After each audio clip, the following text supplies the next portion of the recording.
I'm sure you've heard the phrase, the C's of communication.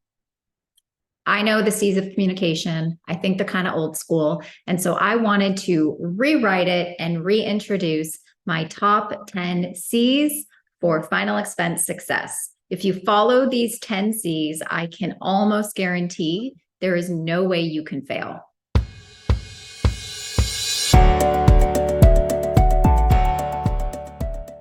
Thanks for watching today. My name is Dana Neeson, and I run a telesales team. We sell final expense insurance over the phone across 17 states.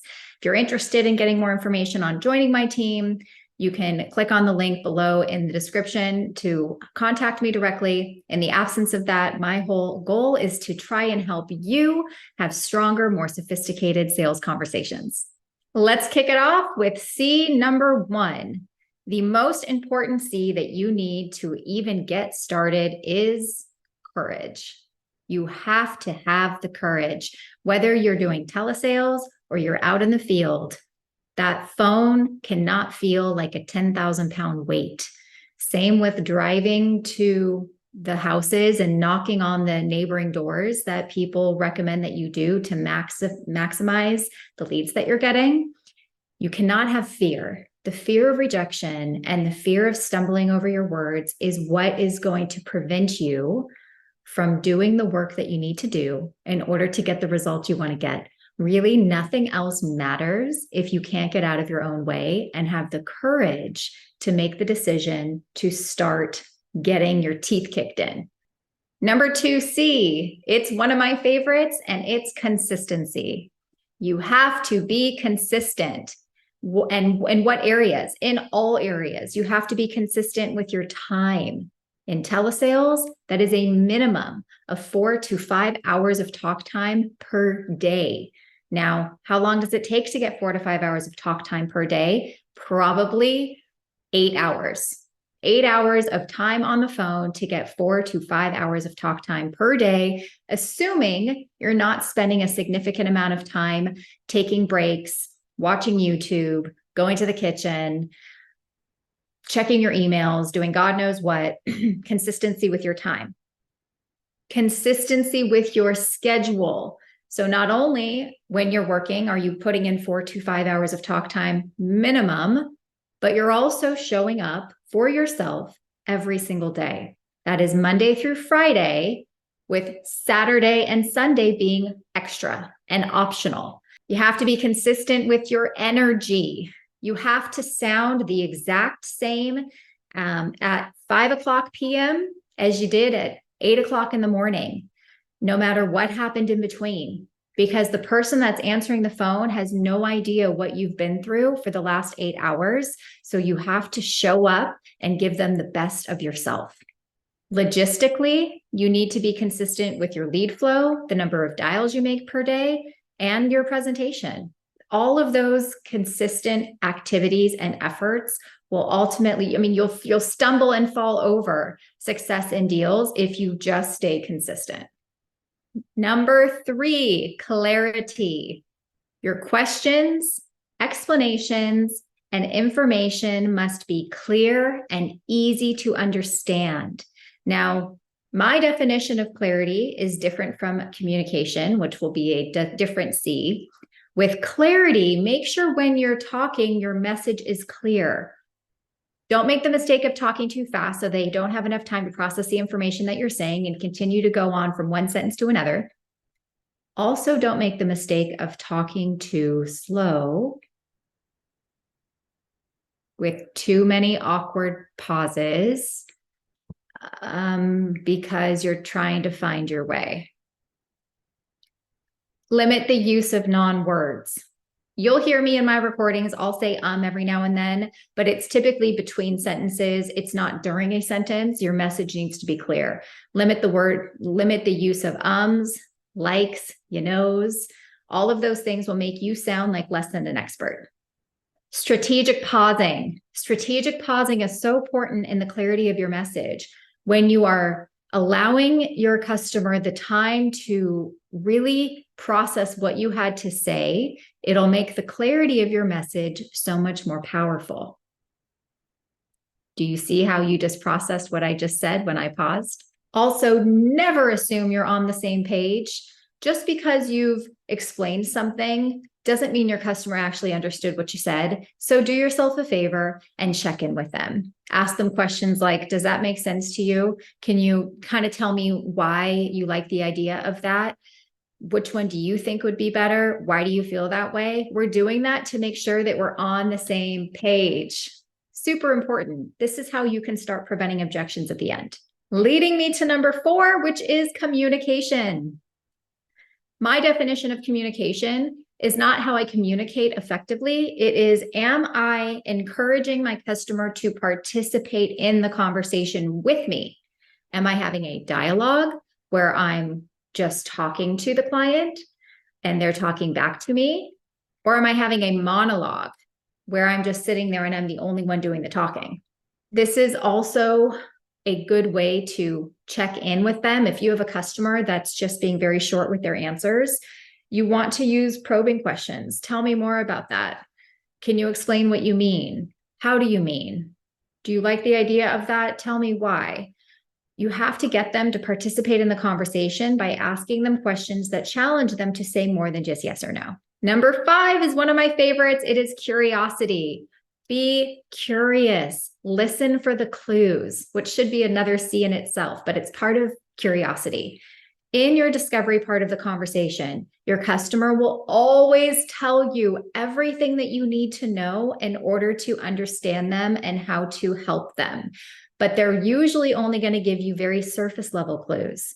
So it's your job to listen for those clues and ask for additional information. Be curious. Go in with a curious mindset. Don't be satisfied with yes or no answers. For example, how long have you been searching? A couple months. Okay, that's a while. What have you found? I really haven't found much. Are you going to just continue to go on because they haven't found much? Or are you going to sit there for a minute? How do you mean you haven't found much? Well, I've been price shopping and everything seems too expensive. Okay, I understand. Do you go on or do you keep probing? Expensive? What do you mean by it's too expensive? I have to know what too expensive means to them without asking them how much they were getting charged. Just very, very simple probing questions like that will encourage your customer to open up and tell you more. Number 6 is control. You have to stay in control of the conversation from start to finish. And that doesn't necessarily mean I'm doing all the talking. It means that I'm doing most of the question asking. And when I ask a question, it is because I'm trying to elicit a specific response so I can use the information from that response to drive my conversation forward.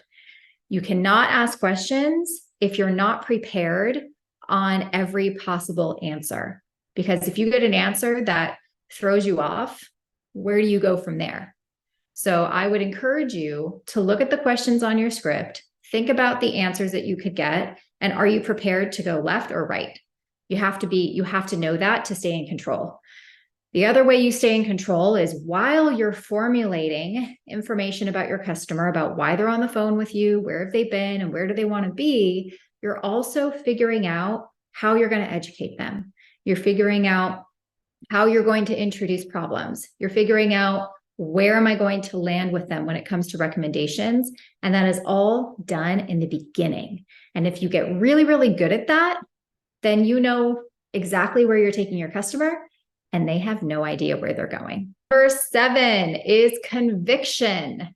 Conviction, conviction, conviction. You have to be convicted about the product that you're offering because it's contagious and it inspires people to take action. Think about a motivational speaker.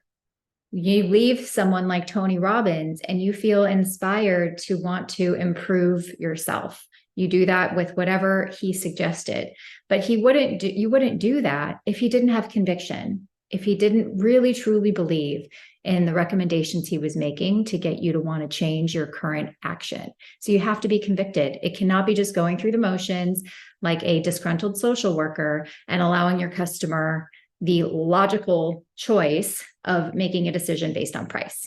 It's not going to happen. You're going to have a low conversion rate and you're going to go to Uber. because you won't be able to make enough money selling life insurance. Number 8, compassion. You have to have compassion. And if you don't, you have to fake it. Now, the people that we talk to selling final expense, we're dealing with seniors that are living on a very limited fixed income. And I'm talking $800 to $2,000 a month. I would say $2,000 is sometimes even stretching it for them.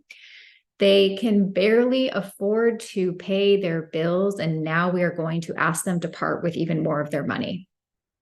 They've also experienced loss.